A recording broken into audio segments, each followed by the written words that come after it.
Welcome, guys. Good to see you. Thank you for having us. Yeah. Why don't we start with some intros? Tell everyone kind of what you do at FanDuel, and we'll start off like that. Sure. My name's Andrew Sneyd. I am the Executive Vice President of Marketing for FanDuel. Mazza, VP of Marketing Partnerships. My team gets to oversee the day-to-day relationships that we have with our leagues, teams, and talent partnerships.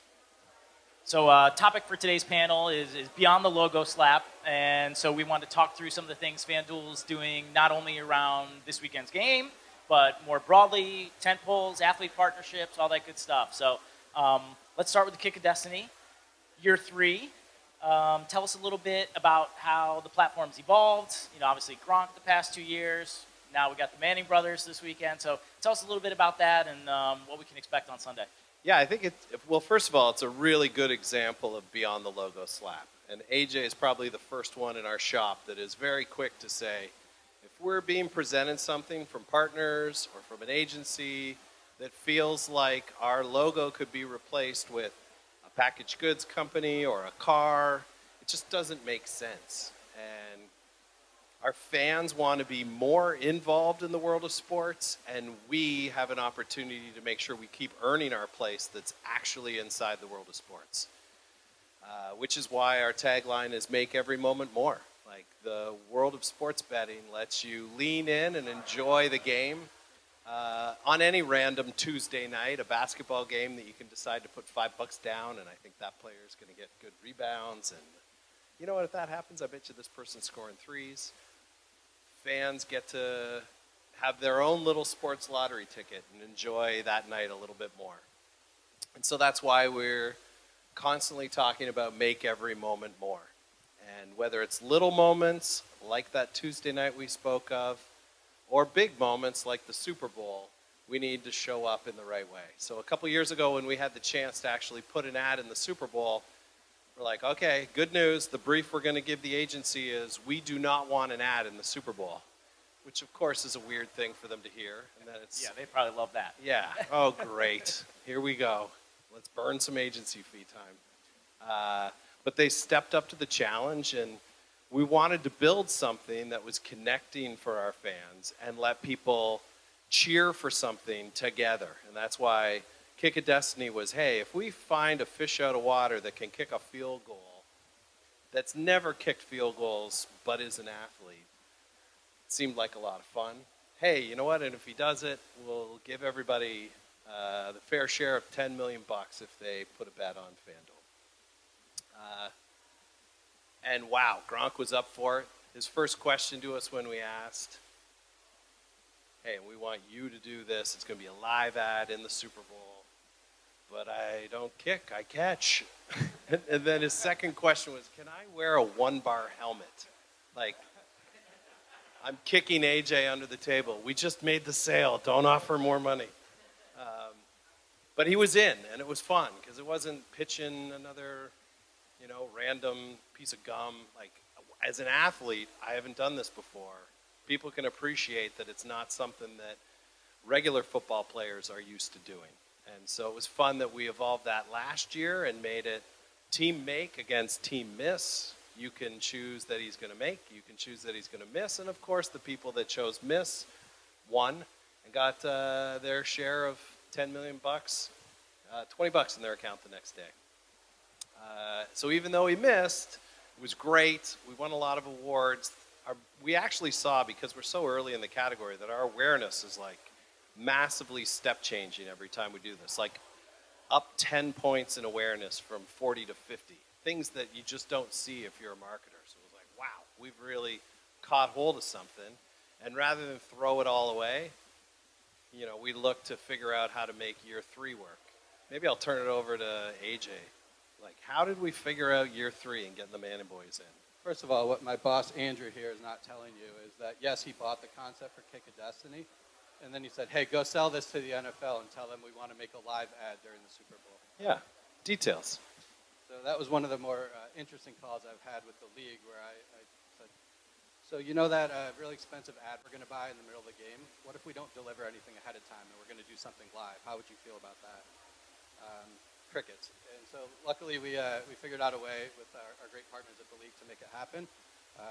So much so that they trusted us for year 2 and now again for year 3. As it relates to the Mannings, that is a new partnership for us right now. And, we certainly thought about, do we bring Gronk back for year 3, or how do we continue to elevate this to make it more interesting than it had been the last 2 years? And through some of our agency partners, we found out the Mannings were available in our category. And we just all of a sudden started spinning on, the sibling rivalry and how we can bring that to life, and having these two dynamic figures kick against each other and have Gronk hand off the torch of Kick of Destiny to them. So it's all come together beautifully, and we can't wait for Sunday. Did they bring anything to the table in terms of ideas that they wanted to do or things they were excited about? What I love is the agency went away and said, you know what would be really fun? Rather than the two of us just kick against each other, what if we made it that Destiny was connected to Eli, and we make up this shit that he always wanted to be a kicker, but because he grew up in a quarterback family, that was never going to be an option, which is such a silly thing to add as a wrinkle, but when you're working with a good agency, they bring that extra bit. And then he makes it work too. I mean, he's perfect for that. Hey, these guys, it's not their first time on a set. They know how to act now.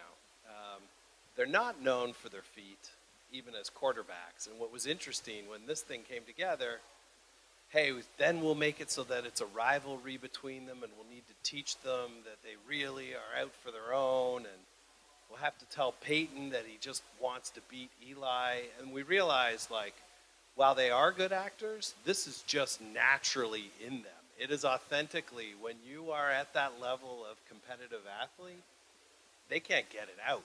They are training, they genuinely want to beat each other, they're getting tips from kickers that they've played with before, and then not sharing those tips with their brother, even if it's, my favorite is Eli heard from the kicker, with Fiegels, gave him you know what the most important thing is? When you start practicing, do not kick more than 10 times or you will start to hurt your leg. Took that, didn't share it with his brother.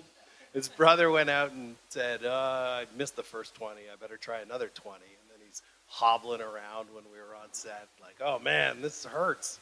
Yeah, no, I knew that was going to happen. You could just see little brother quietly musing that he had that one over on him. But they're really into it. And they both won 2 Super Bowls. They've never played against each other until now, and it just doesn't take a lot for us to tell them, well, here's the tiebreaker. One of you will have forever won 3 times on Super Bowl Sunday, and the other one only 2. So every family dinner from this point forward, someone's got bragging rights. Just poking, and they're already at that competitive level, but it's amazing to watch them competing, wanting to win, and then just having a lot of fun with all the content we're making that people get to see. And it's coming from a natural place, so it works. I when I first saw the ads, had a good laugh and excited about it. So it feels like a great fit. We were talking a little bit, before the panel about, you're heading out to All-Star, NBA All-Star in a couple weeks too. Obviously, we're all here for Super Bowl. How do tentpole events like this, especially, you guys are really big for this. You have crazy brand awareness, massive platform. How do events like this, though, help drive the business and help kind of keep evolving your marketing story out there? Yeah, I mean, I think we're in the fortunate position of just being so closely related to the game. I mean, that's what our product is. It cannot happen unless the games happen and whatnot. So it gives us a great opportunity to integrate, whether it's Kick of Destiny or whether it's offering new and exciting markets that our customers can wager on. Just having the opportunity to have our product be so closely tied to these sporting events is huge for us. Will you do other sort of custom markets for other big events?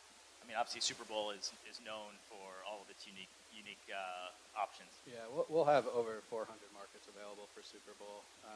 Every day our trading team, who are the best in the business, are just kind of, not only from Gatorade color, but what will happen on the second drive of the game, and will Saquon rush for a first down on the third drive of the game. So, these kind of moments within the game are super important and keeps our customers engaged all game long. Yeah, it's fun to actually be back in a state that has legalized sports betting. So folks here can download the FanDuel app, America's #1 sportsbook. But there's all kinds of cool things that are now there. So we have a new product called Your Way, which instead of the menu of products that exists, you now get to order it up off the menu and customize whatever it is you're looking for. So my example is any sports book is offering, will Travis Kelce get more than 50 yards receiving in the game? And you can turn $20 into $30 right now if you decide that he will. But if you have a hunch that because he's number 87, you can actually move the bet dial over to 87, and you get a customized odds for that specific price, and you can turn $25 into $75.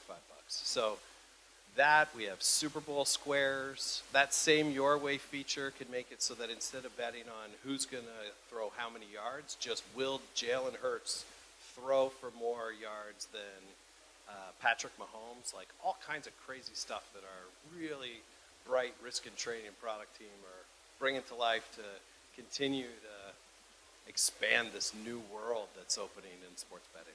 Yeah, and that's a really good segue, actually. Something we were talking about. You guys are in a really highly competitive space. You have more books coming in, and the regulatory issues. You guys are trying to capture market share across the country. What are some of the things you guys are doing to help differentiate, build that fan loyalty, so that it's the first app I open when it is a Tuesday night and I'm looking to have a little action?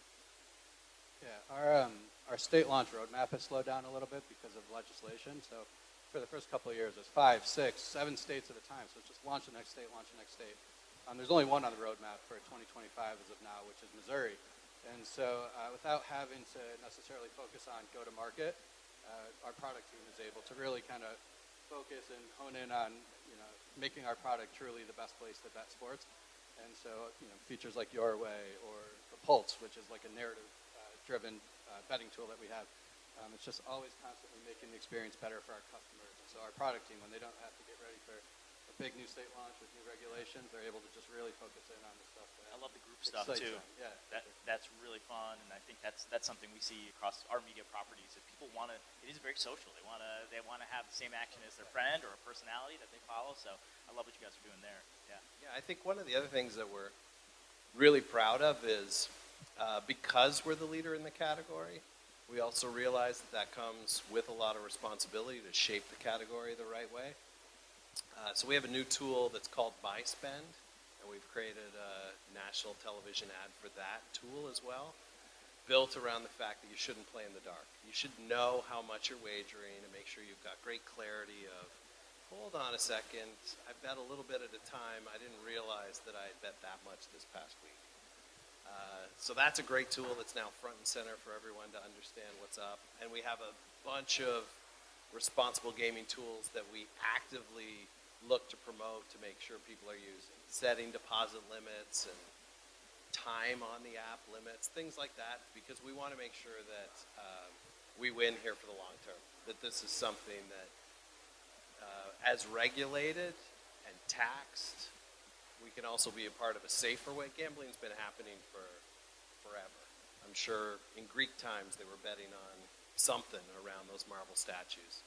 But now that it's properly legalized and taxed, what are the ways that we can make sure that it's as safe as we can make it? Yeah. I mean, just like you said, it's happening anyways, so you might as well do it responsibly and out in the open. Zooming out a little bit, what are you guys looking at for this year? Trends in sports marketing, things you're excited about? I don't know, anything from AI to more Manning casts. Kind of, what are you guys keeping your eye on? AI is something that's super fun. I'm not an expert by any means, but we have a fun campaign coming out shortly that kind of is a little bit of a spoof or a play on AI. Teaser for a little bit of a teaser. I know. I wasn't planning on speaking to that, but he just mentioned that. And there's a lot of big events that are coming up. We've got our eye on 2026 with the FIFA World Cup, and that's not something we start thinking about in 2026. It's something we start thinking about now. So just looking at the sports roadmap and what's coming up and how we can make a great experience for our customers. Yeah, I'm also, one of the things that has been incredible over the past year, there's been so much more natural viewership and demand for women's sports that one of the stats that I like is in the first 10 games of the season in the WNBA, we had 1 in 12 FanDuel customers place a prop bet on Caitlin Clark. And it just feels like, hold on a second, did that sentence just come out of my mouth?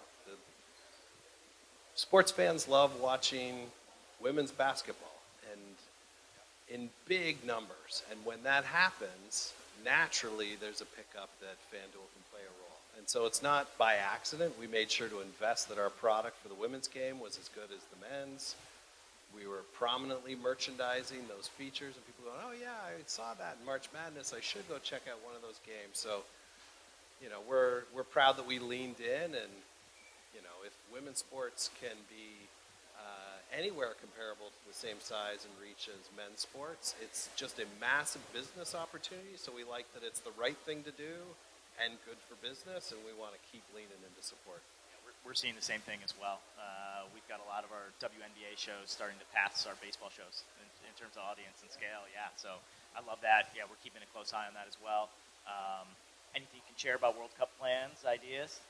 No, I mean, the fact that it's on our soil as well as Canada and Mexico will be a great opportunity for us. So we've already been busy gobbling up some sweets where we can for our VIP customers. And no, we're going to have a great offering. The FIFA Club World Cup is this summer, and will give us a chance to innovate, see the types of markets our customers are liking, the types of promos, and really help us hit the ground running for 2026. Yeah, no, I like that. I imagine it's going to be a little bit of an education curve too, right? Because you don't have as much handle on soccer in the U.S., and so it's kind of a little bit of an education, and at least leading into the event. So you guys got your work cut out for you. Yeah, I love it. Who you got this weekend, both in the game and in the Kick of Destiny? I'll go. First of all, I have to go with the Eagles for the game. They are a team partner of ours. Have to support the team partner. It's time for them to get over the hump from the last couple of years and win the rematch from 2 years ago. In the Kick of Destiny, this is no inside information, nothing. I think it's going to be Eli. I like how he's approaching this. I like that he's as a little brother myself, the opportunity to beat the bigger brother at something is not one to take lightly, so I think he's going to come through. I'm the bigger brother. I think Peyton might tell Eli that he has to lose. I wouldn't be surprised. He throws his weight around in that relationship a little bit, so we'll see. I just think he's due. This week we've been asking the Chiefs and Eagles fans on Radio Row. They were naturally being asked, like, this is how integrated we are now in the content. Patrick Mahomes was asked, who you got in the Kick of Destiny? I'm like, wow, that's awesome that that's actually happening. And he went on about how Peyton's due because he didn't do as well in the All-Star game. And then Travis Kelce was asked, and he gave, I'm out for the younger brother. I'm definitely Team Eli. I just like that even within that little nuance of how the creative team brought extra to it, that's showing up, and these folks are busy. Like, they should be paying a lot more attention to the film that they need this weekend, but they're clearly watching the game and seeing the ads in between and engaged with what we've built. So I've got Peyton, and I've got kickers and punters is who we cheer for as the sports book. A low-scoring game. Boring. Take the under. Good defense. Love it. Yeah, unders aren't as much fun, but Life's too short to bet the under, right? Exactly. I think we're going to leave a little time for questions. Does that sound good? Can we take a poll on Team Peyton or Team Eli? Yeah, let's do that. All right, Team Peyton, who do we have? Oh, right. That's a little light. Team Eli. Wow, all right. Whoa. Wow. Dirty little secret, that's kind of how the voting's happening. Anyone have a question? Go ahead. There's a coin toss. Oh, yes. There will be a coin toss prior to the event, and that will determine who kicks first. What I like about it is they, again, wide and creative, so massive coin and an even massive forehead on Peyton on the head side, which is funny. So that'll be social content to see who's going first Friday. Are you guys, what do you have? I know you have a big setup down at Radio Row. Yeah. Tell us a little bit about that, yeah. Yeah, we have FanDuel TV. We actually run the most live events of any broadcaster in sports because we run a race every 2 minutes for horse racing. So there's a lot of live sport that happens in our world, and that's clearly an opportunity to watch and wager for everyone that's into horse racing. We also do a lot of what my wife affectionately calls sports gossip. When I'm watching sports, but there's no sports on TV, she's decided that she calls that sports gossip, and we do that really well. Kay Adams has her show Up in Adams. That runs not just in the linear format, but we get it out in OTT, and we also cut it up into lots of things that are helpful for us in social media.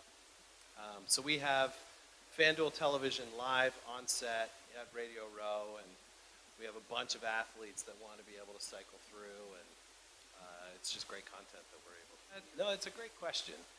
We take a lot of inspiration from brands that have genuinely dented culture to have a meaning, and that includes on Super Bowl Sunday. Like, hold on a second.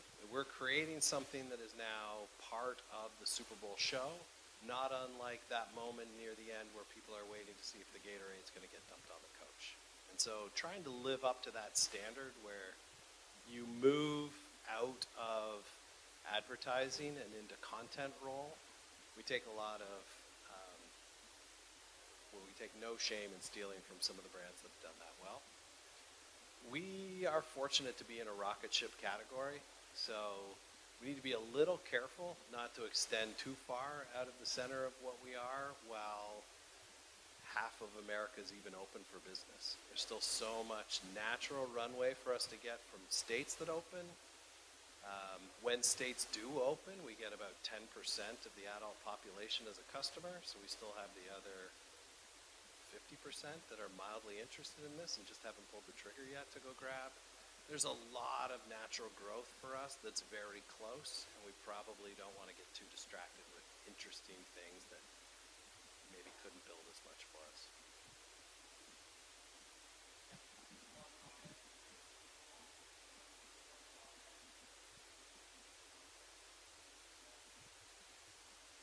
Great question. So we have over 600 markets live right now on the app. The most unique is obviously pick which Manning's going to win the kick. But other interesting things, if you enjoy Super Bowl squares in your house and you're annoyed that when the cards are flipped over, you get crummy number 2 and number 8, and you're like, oh crap, is this ever going to happen?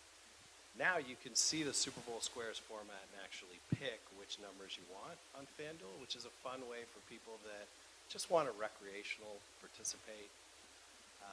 Many states offer the coin toss. That's also a fun one for folks. The more unique ones are connected to this Your Way product that we have, which is an entirely different way of pricing, that instead of us pricing a very specific outcome, will Saquon Barkley get a touchdown or not, which is the number one prop bet right now. Now you can do all kinds of interesting things like head-to-heads, A.J. Brown versus Xavier Worthy, who's going to get more yards, or who's going to throw more passing yards, Patrick versus Jalen. Like fun stuff like that that was never possible before with the way that other traditional sports books price things, that is just opening up a world of fun for sports bettors. One interesting market I saw this past week that I had no idea we offered was location of the first missed field goal. Not of the Mannings, of not even north-south. It's wide left, wide right, off the left upright, off the right upright. You can bet the crossbar. doink? I didn't know we had doink betting. Yeah, it's not just yes, no, a miss. It's specifically where the miss would be. Left doink. Well, as a Bills fan, I could choose wide right, but that would hurt, so I won't do that. Yeah, no, a lot of our business is in what I call the little in, big out sports lottery ticket. And instead of you betting on specific balls to pop out of a machine, that's not very fun for me. What might be more fun is I got a little hunch that that tight end backup is going to suddenly get a touchdown, and I can combine it with Saquon because I think that one's going to happen, and the over yards on this, and you can naturally get, a small bet. More than 50% of the same game parlays that we take are under $5 bets.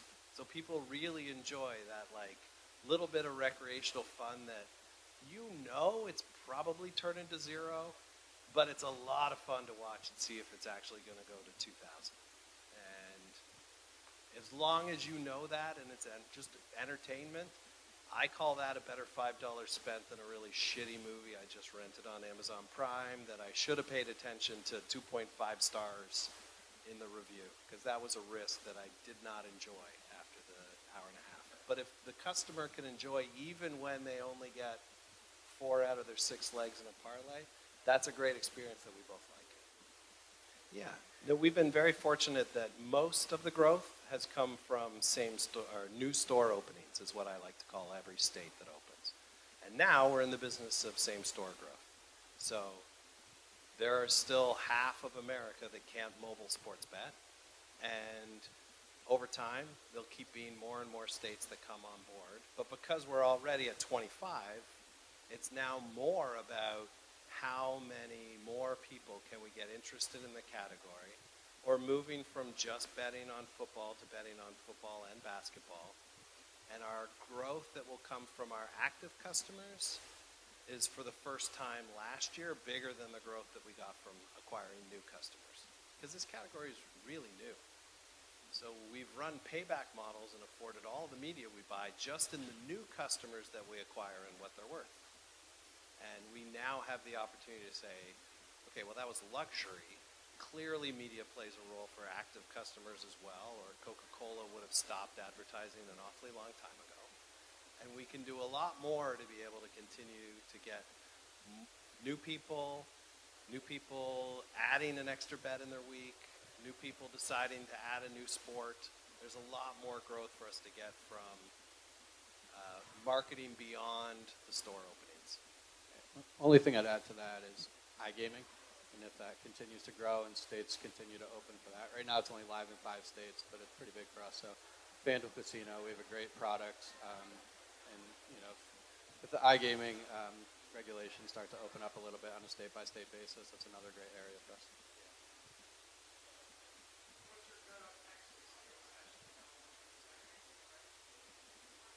It's always dangerous to guess. We hope.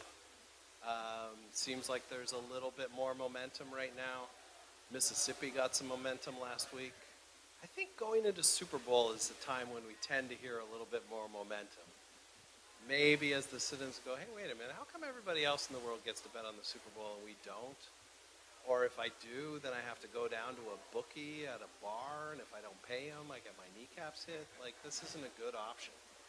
So the more states can realize the tax potential that they have here, and it's happening anyway, so we might as well figure out how to legalize it and regulate it well. We think there's a good story and a natural opportunity for more growth. I think we've got time for 1 or 2 more. Yeah, in the back.